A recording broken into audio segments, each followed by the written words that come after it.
Oh my god, Connor!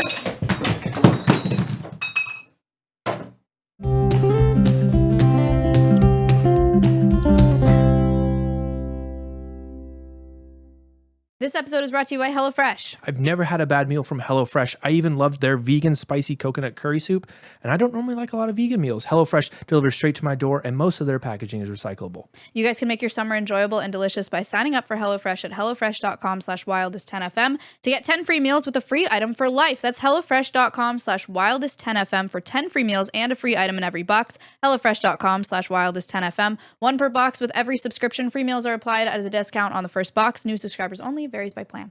Welcome to World's Wildest. Hello. Guys, it's bug day. Bugs. It's bug day today. It's the best day ever. I wore this. What is this even? I wore this headband to come film. Like, I wore it while I was driving.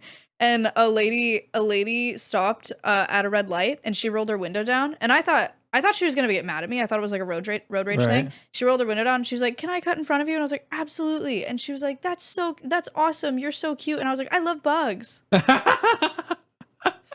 is going to be awesome. Guys, we have a very special guest episode today. We asked you guys, and by you guys, I mean our Patreon members. We asked our Patreon members for their dumbest bug questions so that we could bring an esteemed actual entomologist as a guest on this podcast to answer your dumb bug questions.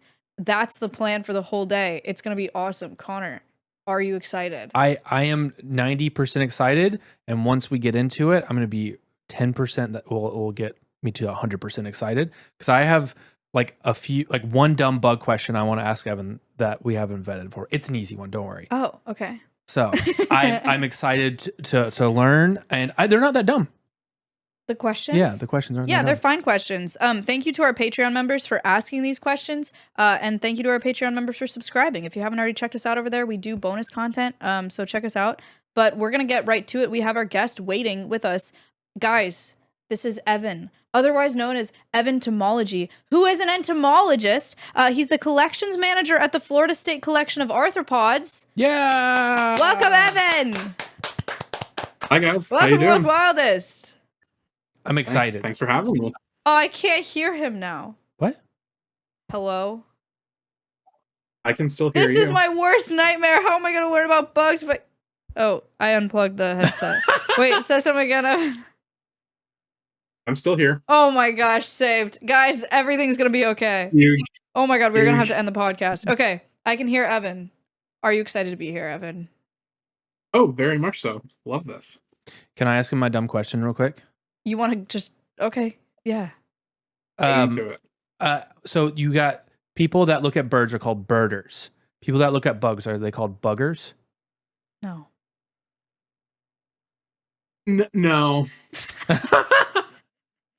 It's not a dumb question, but that is a thing that comes up, and we have a hard time like defining it. I would usually say, like, I'm going out collecting because usually I am trying to bring specimens back, but I know not everybody does that. So there isn't really a term for it, but we could use bugging. I mean, what about like scroungers? Because when I look for bugs, I get on my hands and knees and I scrounge around. I like the new word piddling. I came across Piddling. that again, like bug piddling.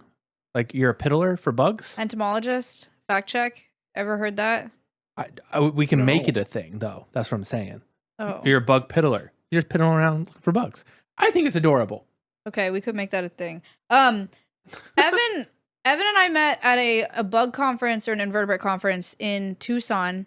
What, a year ago? Yeah. Or something. Coming up. And Evan since then has been victim to my bombarding of bug questions whenever I have them at any time of day. And my unbridled passion for bugs despite my fierce lack of knowledge for them. I am learning as I go, but I admittedly don't know that much about bugs, but I do have a lot of passion for them, and I think that's what matters. Connor is also getting more passionate about bugs over time. I am getting there as I learn more, and Evan helps me get there too. Watching him on Alvea Sanctuary with his bug talks. Wait, explain that. So he goes on the live cams, or he narrates over the live cams as they zoom around our pasture or different areas at Alveus and look for bugs. And he tells people about a lot of dung beetles that we have there. Crickets, wolf spiders. There's some crazy centipedes, right? That you guys have seen. Yeah, there's a lot of recurring characters that we go over the same stuff kind of every week, but every now and again we get something new and really exciting on the cameras. It might not be something crazy rare, but it's at least new to me seeing them on the cameras, and that makes it exciting, which is, I think, a lot of entomology is just seeing new stuff and seeing how incredibly cool they are doing all kinds of various activities, you know? So you already do this once a week. You've been doing this once a week for a long time. Yeah. Yeah. They just ask you these questions all the time. Are any of the questions new? Oh yeah, we get new stuff every Okay. single week. Okay. Because there's the dedicated group of people that are there and like excited for bug hunt, but then there's also the group of people that are there and just go, "What's happening? Who's speaking to me right now?" Right. And getting those new people in is like part of the draw, right? You Yeah. know, they have enough interest to maybe stick around and get their questions answered, and then maybe they'll keep coming back, and maybe they'll start to like bugs more. Yeah. It's all about indoctrinating the general public to like bugs. Yes. Yeah. W propaganda. Okay. Can I ask my first question? Sure. And Go for it. it's a question that came up on a previous episode, and that's, can bugs get sunburned? You texted me this before I knew I was going to be doing this episode. I did text. That's so funny. I abuse Evan's lines so bad. It's totally fine. You know, if I'm the only bug person people have, they reach out with questions. Yeah. So in general, no, bugs don't get sunburn. If you think about it, you know, they're designed to be outside. They're designed to be out there active during some of the hottest parts of the year. So the melanin in the exoskeleton helps prevent them from taking a lot of like lasting damage from the sun. Mm-hmm. But there are some groups that do things to deal with the sun a little bit more, especially in like really, really hot places like deserts. Mm-hmm. A lot of desert beetles will have like a waxy coating on their exoskeleton that is lighter in color than the actual exoskeleton underneath. Death So feigning that beetle. light color, exactly, they're blue. So that lighter color reflects the sun a little bit more than it would just be if it's a, you know, black-backed beetle. Mm-hmm. And that waxy substance on the wings will also help kind of seal in the moisture that they have, so they don't lose as much through evaporation. Okay. That's cool. So like, So no. What? So like, no, they can't get sunburned. Oh no. Right. yeah, generally no. Okay. There are certain cases like those. I know you guys have talked about like cave adapted species before that usually like lose a lot of their pigmentation. If you were to take an insect that was adapted to caves and had lost all that coloration and put it out in the sun, it probably wouldn't do very well. I don't know if I would call it a sunburn, but it probably wouldn't be good for it. Okay. Fair. And then my second question, off the rip, that also came up in another episode is, can bugs fart? Yes. Sort of. Oh. There's a lot of these questions there are some equivalences, but it's not going to be exactly the same as how we do things, right? Obviously, Right. bugs are very different from us. So there are gases that get built up during digestion, just like there are with people. But the general way that they get taken care of is that those gases get pushed back out into the blood, the hemolymph of the insect, and then it reverse dissolves through the trachea and goes back out through the spiracles. What? So it's just like, you know, breathing in, they take in the oxygen through the spiracles, and then when they breathe out, all of that like bad gas buildup will go out through the spiracles. Can you tell them what spiracles are? Sure, yeah. I know you mentioned it during the collabs and stuff, but with the hissing cockroaches, it's really easy to see. Mm-hmm. There are these little dots that go down the sides of the body, and they're like little windows that do go to the outside, but then have tubes connected on the inside that basically allow the oxygen to diffuse into the blood, or I keep saying blood, but the hemolymph of the insect. So they don't have centralized lungs to dissolve oxygen like we do, but they have all these little tubes that connect to holes on the outside that get them the air to breathe. And they can pass gas out of spiracles as well. Yes. Farty Yeah. tubes. So when the farty tubes. Yeah. farty tubes, yeah. But it's also Farty like breathy when tubes. when the hissing cockroaches hiss, that's air coming out of the spiracles. Could they So also can be control farting? that. I mean, maybe. I'm here to bring this podcast down a level of intelligence. So in general, they don't get rid of built up gases like through the anus like we would expect. However, it's bugs, so there are always exceptions, right? Termites are really well known to produce like a ton of methane. And because they produce so much, because they're digesting all this wood, which is very difficult to digest, they're probably getting some gas out through the spiracles like normal. But because all of that digestion is taking place very close to like the end of the digestive tract, it probably does come out the back end sometimes. Wow. But then you have the beaded lacewing. So we saw one of these on the live bug hunt the other week.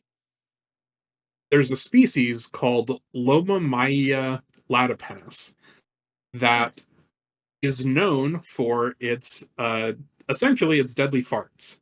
Oh, you had this fact and you didn't tell me when we saw one IRL is crazy. There was a lot going on. So the larvae of this thing goes after termites. They're termite predators. And the larvae will go by and emit gas to essentially stun and then kill its prey item. It's unclear, we haven't figured it out yet, if it's just like a really bad mixture of like digestive gases, or if it's going to be some sort of like chemical mixture like you get with bombardier beetles. I was going to ask if bombardier beetles were farting then. But it's yeah, it is like it is a chemical smell that they use to kill their prey. Whoa. Bombardier beetles, it's a defensive mechanism, so it comes from two separate glands inside of the body that is separate from the digestive tract. So their explosive chemicals are different than a fart, but like it comes out, it's gas coming out of the back. You could probably call it a fart if you wanted to. Wow. Defensive farts. Defensive farts and spiracles also, not only can they sort of kind of fart, but they can fart out of a bunch of places at the same time. Because they got how many spiracles Madagascar hissing cockroaches? I've never actually thought about or counted. Yeah, I think the hissing cockroaches have 11 abdominal segments, so they would have at least 22 spiracles. That's a lot of farty tubes. Whoa. Great. Welcome to the Misinformation Podcast. This episode is brought to you by HelloFresh. From home improvements to self-care to just having fun in the sun, summer is the season to enjoy and do all the things you've been waiting for. So the last thing you want to do is spend more time in the kitchen or worse, the supermarket. So you make sure your summer is enjoyable and delicious by getting the #1 meal kits as voted by USA Today's readers, HelloFresh. HelloFresh makes it easier to fit quick home-cooked meals into your schedule every week by curating delicious recipes right to your door. I have never had a bad meal from HelloFresh. Love it all. I'll take it to work and cook it for lunchtime. It's healthy. Most of the packaging is recycling, which is wonderful. They deliver it right to your door. Make your summer enjoyable and delicious by signing up for HelloFresh at hellofresh.com/wildest10fm and get 10 free meals with a free item for life. That's hellofresh.com/wildest10fm for 10 free meals and a free item in every box. hellofresh.com/wildest10fm, one per box with an active subscription. Free meals are applied at discount on the first box. New subscribers only. Varies by plan. Okay, here you go. Wait, I have another stupid question. I'm sorry, it wasn't on this list. I'm not going to freestyle that much, I swear. I know it's all different, but someone asked me today about scorpion pee, and I was like, I think it's probably like urates and feces in the same go, like birds. Is that the general answer for bugs? Yeah. Okay, thank you. Oh, sorry, listeners. Bird poop is like, you know how it's white and it has a brown dot? The white is the urates or the pee, and the brown dot is the poo. So it's it's kind of like that with bugs, except it doesn't really look like that. It just all comes out in the same go. Yeah. You know the crazy thing about scorpion pooping though? What? The anus is at the tip of the tail. I know. I Yeah, love that's that so one. wild. So it has to travel a lot of distance Yep. to get out. Uh-huh. Like, is it at the stinger or like below the base of the stinger? It's at the base of the stinger. Yeah. Okay. Yeah. Base of the stinger. Nice. Well, I've got a question from V Nessa over at Patreon. Can bees only fly because they believe they can? And if someone told them that they wouldn't or shouldn't be able to fly, would they no longer be able to fly? Oh my god. V Nessa is a fan of the Bee movie, I see. Oh, is that a bee movie quote? I thought so when I saw the list. At the very beginning of the Bee movie, it says something like, according to all known laws of aviation, Right. there's no way that bees should be able to fly. I think if you told the bee that it couldn't fly, it would still be able to because it wouldn't know what you were saying. Right. But I did think about this answer a little bit abstractly, and like there are groups of insects that we think of as having wings, that there are some species and like some groups that have lost their wings. So when you think of flies and beetles and moths, those are all groups that you associate with being able to fly. But there are wingless flies and there are Drosophila. wingless moths. Drosophila can be, yeah. I mean, the fruit flies, they can be, but that's usually a mutation. I'm thinking more about like bat flies, which are these really crazy parasite things that like live on bats. But the flies are totally flightless. And there are also a lot of different moths that the females will pump all of their energy and resources into being like really chunky and able to produce a lot of eggs. So they will cut back on like resources getting pushed into being able to fly. So they'll have very, very small or even non-existent wings, and they're just like making babies. Is the thing from the Bee movie when they say the all laws of aviation thing, is that just not true? Or is that No? No, they're just good to fly. Why do they say that? Because they're fat? They're really big, really, for the size of their wings, but Yeah. exoskeleton is a lot lighter than, you know, most other things. It's the same reason that birds can fly. You know, they have their like hollow bones. Right. So exoskeleton is a lot lighter than even that. So even though they are pretty big and their wings are relatively small compared to their body, the physics all works out just fine. Okay. Saved. Okay. Next question comes from Dawn on Patreon. Said, do bugs talk to each other? Yeah, and because they're so diverse, there's actually like a lot of different ways that they can communicate. The first example that I wanted to talk about was like actually making noises that are interpreted by others. Yeah. So there are these things called Bess beetles, or psalids, or patent leather beetles, or other names for them. Do you know what this is? But they're related. I don't know what this is either. Okay, it's a black beetle that's like an inch or so long, and they live in logs. Okay. And they're related to scarabs, but they're not scarabs. But they're really cool because they are subsocial. We have them here, don't we? They look like click beetles. Here. Are you guys seeing a picture? Yeah. Sorry. Okay. You know what it looks like, Evan. Yeah. So they live in logs, but they live communally in logs. So when you break open a log and you find like 5 or 6 or 7 of these beetles, they're generally going to be related. So they kind of have family groups inside of these logs. But if you're in a log, you're not really going to be able to see very well. It's dark in there. For sure. So they squeak. Even the larvae, they have like 17 to 20 2-ish different squeaks that we've recognized so far. And we can hear them. The squeaking? Yes. Okay. I don't know if we can hear all of them, but definitely some of them. But they can communicate with each other and talk like while they're in the log in the dark. And it's parents communicating to other adults, but it's also larvae communicating with parents. Do you think that's cute? Oh, it's adorable. Okay, huge. Best beetles are like a fantastic introduction bug. Because they squeak. Do they squeak with their do they like, are they rubbing their head and or how do they make the noise? With best beetles, I think it's their head. So on the pronotum, like the little neck area right behind the head, there's usually like a little scraper in the top of there, and then they'll just kind of nod their head back and forth, and it makes this squeaky noise. That's so cool. That's cool. But the larvae wouldn't have that. So I think the larvae, it's something with the mandibles. They actually just scream out of their mouth. I think it's like the mandibles rubbing up against each other, but I don't want to turn this into the disinformation podcast. So. No, that's fine. Okay, so there are beetles. There are beetles that squeak. Freaking fireflies blink at each other. There's bees that dance at each other. There's so many ways that bugs talk. Yeah, bees dancing was going to be my next one. Yes. It's also dark in the hive, tucked in there. And the way that they communicate to tell each other where resources are is they'll come in and they will dance. It's called the waggle dance. It's very cute.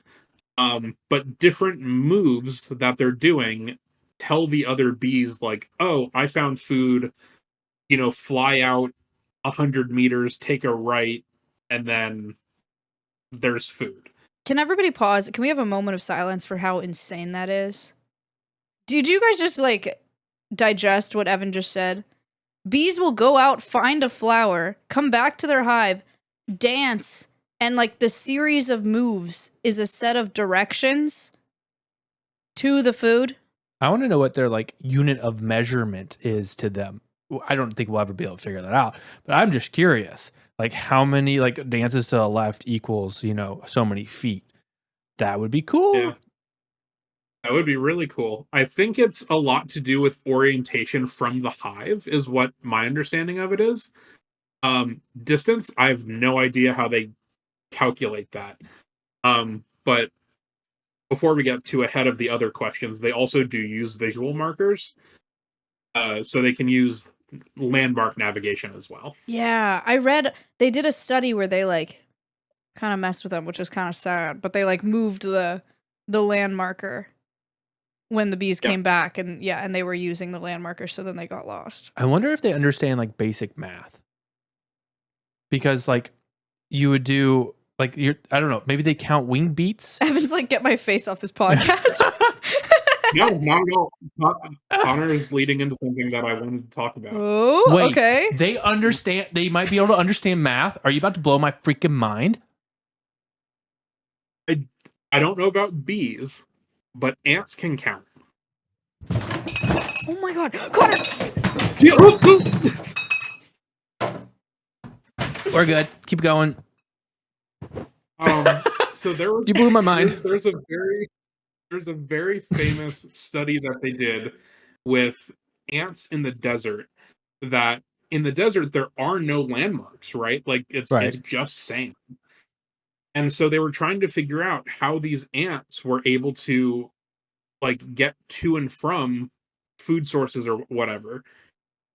And they figured out that the ants were counting their steps. No. So what they did was they put little stilts on the ants so their steps were bigger and they wouldn't get to the food source. Huh. And then they did it the other way too. And this, I know you guys always kind of talk about some of the sad things that happen with lab science. They shortened the ant legs. And so they were coming up short of that original marking. So the ants in the desert navigate by counting their steps to get to and from places. That's insane. Pause. Back up. The ants in the desert, so as they're marching 2 by 2, they are like 1, 2, 3, 4, 5, 6, or not in numbers, but like no, maybe in numbers. Maybe they know it. Yeah, I don't think they're doing English numbers. Respectfully, I think that's kind of But like math. How do you communicate with aliens? like a stitch counter. Math. They're like, wait, what? Yeah. What?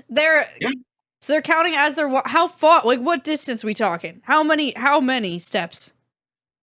I don't remember that much of the paper, but I can send it to you when we're done. That is so cool. Math is universal, Maya. I've heard it in movies, and now I truly believe it. I know you just said this. I know you literally just said this. But okay, so then they put stilts on them so that they had more steps than what they anticipated, and then they got lost. And then they made their legs shorter, so then there were less steps with stilts, and then they made their legs shorter, and there were more steps, and then they got lost. No, so with the stilts, they were taking longer steps, so they were overshooting their target. And then when they had the shortened legs, they were taking the same number of steps, but because the legs were shorter, they were undershooting the target. And then they would like stop at the amount of steps, kind of thing. Like, how do they know they weren't just like, what the hell's on? What's wrong with my legs? You know what I mean? Yeah, they would stop and look around and like try and find. I think they were putting bait out of some sort, like a food source. But again, it's been a while since I read this paper, but I would be happy to look it up and send it a little bit They would stop and be like, all right, where is it? That's crazy, Evan. Crazy. That is insane. Crazy. I would do another back like craziness. I'm going to keep it calm, but inside I'm screaming. That's really cool. Oh my gosh. Okay. That's awesome. Wait, so is that the same for, I guess that's for desert ants? Do you think that a lot of ant species do that, or we just don't know yet? I think most other ants have an easier time with chemical trails. I was going to say, that's how I thought they were finding things. Typically, yeah, but in the desert, when it's sand and it's windy, the sand blows away, so the pheromones blow away. So it's a lot less concrete of a way to get around. I'm sure there are other ones that do it, and I'm sure there's stuff that there's always a ton we don't know about bugs. Oh my gosh. But we figured it out in this one species at least. What if we accidentally step on an ant trail and it just screws over like all of them? How do they have to go back and restart? They're pretty good. You think they remember their place and they're like, okay, and 32, like 33. Like that's so sad. Yeah, they can maybe be lost forever because like if they're like 1,000 steps away, and like you mess up their march. Like I wonder if they're like, crap, I don't know where I'm going now. Like I might go wrong direction. How do I get back? I have a confession. You've messed with ants before? No. One time, a fly flew in my car in Austin, and I didn't know it was in Austin. I drove to Houston, and by the time I got to Houston, I saw the fly in my car, and then I cried because I was like, "Oh my god, I have just ruined this fly's life." Because then I let him out of the car in Houston, and I was like, "This dude, if he's got anything back there, it's GG's. Like, how is he gonna find food? Like, what if this is not it for him? Like, what if he could only? I don't know. I guess their lifespan's not that long anyway. But anyway, sorry, that was my confession. We need to ask more questions. All right. Well, Megan asks, can insects recognize faces? Do they have visual memories? If I can help out a bug, do you think they'll remember? So, again, like I said earlier, with a lot of these questions, it depends on the bug. Sure. So there is evidence that wasps and honeybees are able to recognize individuals. Wasp? So they are able to recognize faces. And I think a lot of that probably comes from being in such a complex social environment where there are different members of the colony that are doing different jobs, so you need to be able to recognize individuals. And I think probably that colonial living gives them a heightened sense and a better way of recognizing things, and therefore being able to remember individuals. visual memory, this is the one I was leading into with the honeybees using like distance markers. There are a lot of insects, ants, bees, even some beetles that will navigate essentially using landmarks. So if they don't remember faces, they can definitely remember navigating through certain spaces. That's crazy. To find food sources or mating and things like that. And then there's like the crazy long distance monarch migration that's they're, It taking hurts my lefts brain around to think yeah, about that. me too. Me too. Dude, I saw a monarch in LA last week fly in a couple circles, and I was like, yeah, there's no way. I was like, what is that? That doesn't make any sense. Anyway, I'm not saying that that's fake news. It does really happen, guys. Yeah. So the last question, if you help a bug, do you think that they'll remember? Realistically, probably not. No. But it's a nice thought, and you should help bugs anyway, just in case. Yeah. Okay. That's a good answer. That's a good answer. Okay. Pigeon asked, do all figs really have wasps in them? That's a cool question. That is a cool question. No. The short answer is no. Most commercially produced figs are parthenocarpic, which is like the plant version of parthenogenesis, meaning that they can reproduce and make fruit without having pollination happen. Well, I back up for people that don't understand about like the wasp and the fruit. Like, what are we talking about? Oh, sure. So there's a family of wasps called Agaonidae. Their common name is fig wasps because they have a very tight relationship with Ficus, the genus of figs. Um, the males of the fig wasp live inside of the developing flower bud, and then in order for the female to reproduce, she will find a little tiny opening on the top of the fig, like right next to the stem where it attaches, and she squeezes her way into the fig. Doing this, a lot of the time she loses her wings and she loses her antennae, so she kind of becomes useless at that point. Um, but she'll go in, which also helps pollinate the fig because she's coming in from the outside, having gone out of another fig at one point. Um, Mates with the male, and then the fig wasp babies will go out of the same hole that the mother crawled into. However, when the fig ripens, there is a compound in there that essentially dissolves the wasp. Hmm. These wasps are like millimeters long anyway, so it's not like you're going to be biting into like a big yellow jacket or whatever if you eat a fig. But in general, even if it is a fig that is still pollinated by the wasp, they're so small you would never notice it, and generally the fig will dissolve the wasp beyond any recognition anyway. Okay. That's cool. Yeah, that's fine. Oh. I got another question from Jacqueline. Is there actually a spider every 6 feet? We just don't know it. Mythbuster. I didn't know that was a myth. Nowadays, yeah, it really depends on where you are, right? So, like in your house with modern windows and modern doors, there's probably not a spider every 6 feet. If you're outside in the middle of a forest, I bet it's a lot closer than every 6 feet. So it really depends, and I think if you average it out, maybe it would come to something like 6 feet. But I will say for this question, when you are outside, there are definitely more spiders around than you think there are. Yep, But and that's inside, Go ahead. Inside, not so much. yeah, inside not so much. If you keep it clean, there's probably some like up in a corner somewhere, but they're not like lurking and they're not camouflaging on your walls. But outside, there's a ton of spiders because that's where spiders belong. And this is why I tell people loving bugs is not just fun, it's also really good for your sanity. Because if you love bugs everywhere, you can be brought joy. And if you're afraid of bugs everywhere, you can be brought great distress. So it's a good thing to work on. So real.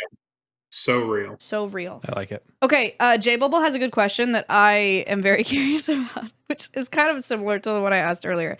J Bubble said, "Can insects sneeze? Do they even have lungs?"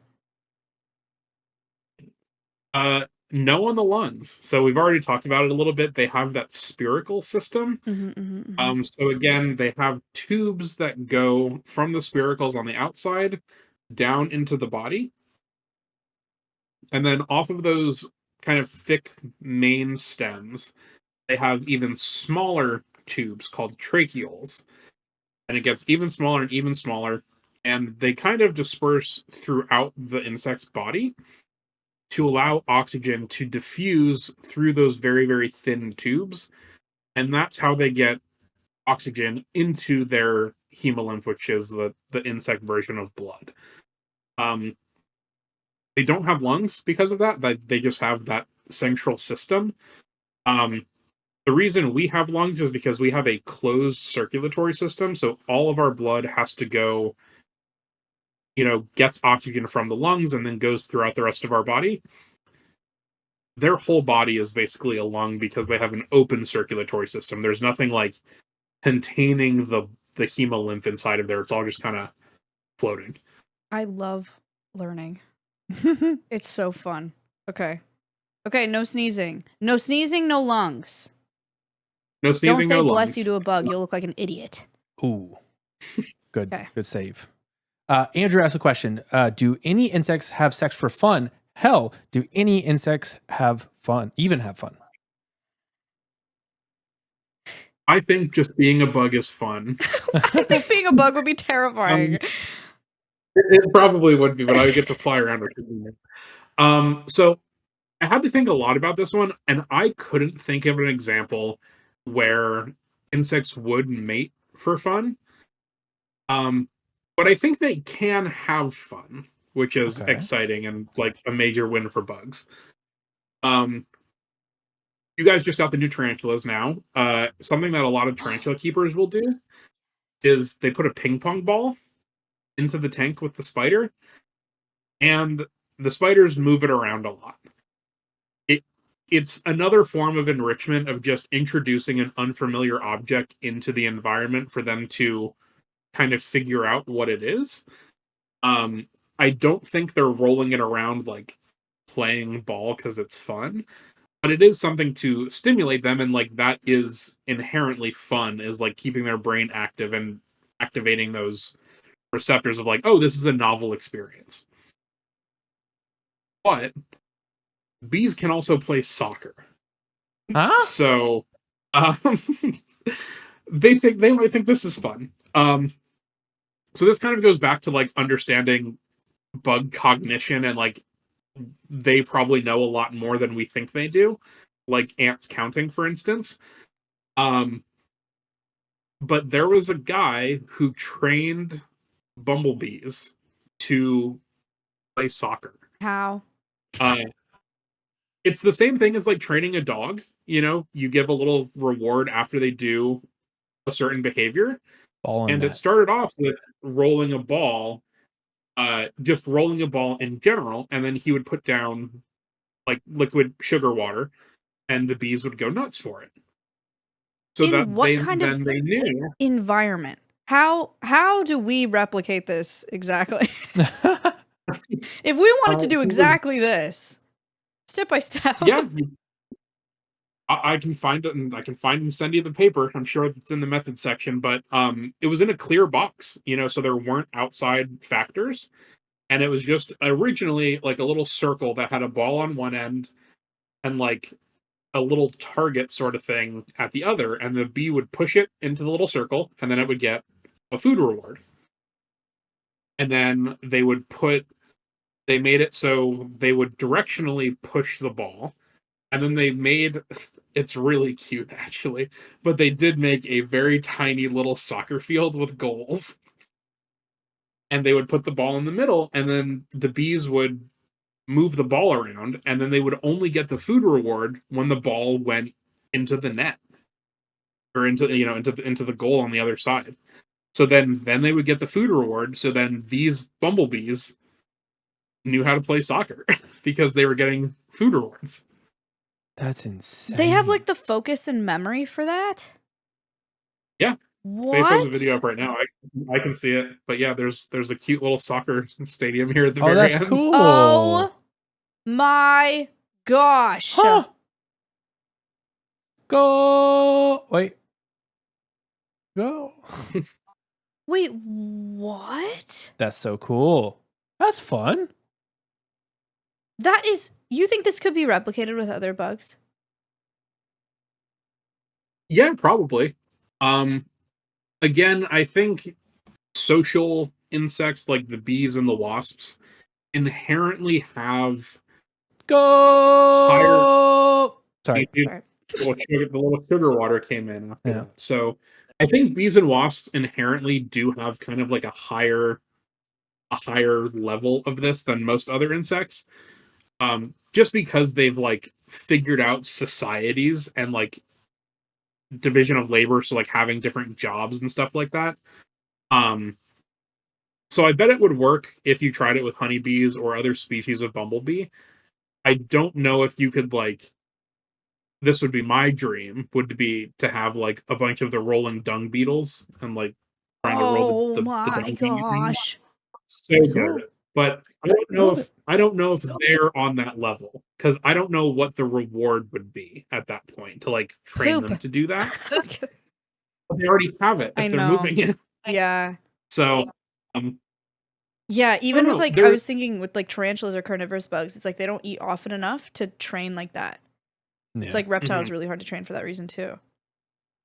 Interesting. Well, we could be the first to try it. There we go. Wow. Wow. Okay. Connor and I have learned a lot today. I know that our listeners have learned a lot today as well. Evan, thank you for answering all of these dumb questions. And blowing my mind. Yeah. You took them from dumb questions to a really high level, and I was sure to just bring it down. Yeah, that was crazy. I didn't think these were dumb questions. Okay, that's very nice. Everyone's curious about some things, and like the cool thing and like the coolest thing to me about bugs is that there were valid answers for a lot of these questions that we didn't already know about. Mm-hmm. But how many things don't we know? And that's why like I'm excited to be in this field, is to like, you know, I'm not probably going to be the next guy to like teach a bug a sport, but like it's cool that people are doing it. You're right, because Connor's going to be that guy. Dung beetles. Evan, is there anything that you want to tell our YouTube listeners about bugs or yourself, or anything you want? And audio listeners as well. I don't really have much to plug. My socials are the same as my thing on Twitch, at Entomology on most platforms, so you can find me there. Come to chats every Wednesday night at the designated Alveus time, usually 9 p.m. right now, but it might change a little bit in the winter. So come hang out there on Wednesdays and get all your bug questions answered there. Excellent. Heck yeah. Thank you so much for coming on. We will be going to the Patreon right now to ask Evan even more bug questions. We have saved some spicy ones for the Patreon. So make sure to come check us out over there. Thank you guys for watching. Thank you, Evan. We'll see you on the next episode. Goodbye. Goodbye. Thanks for having me. Bye, everybody.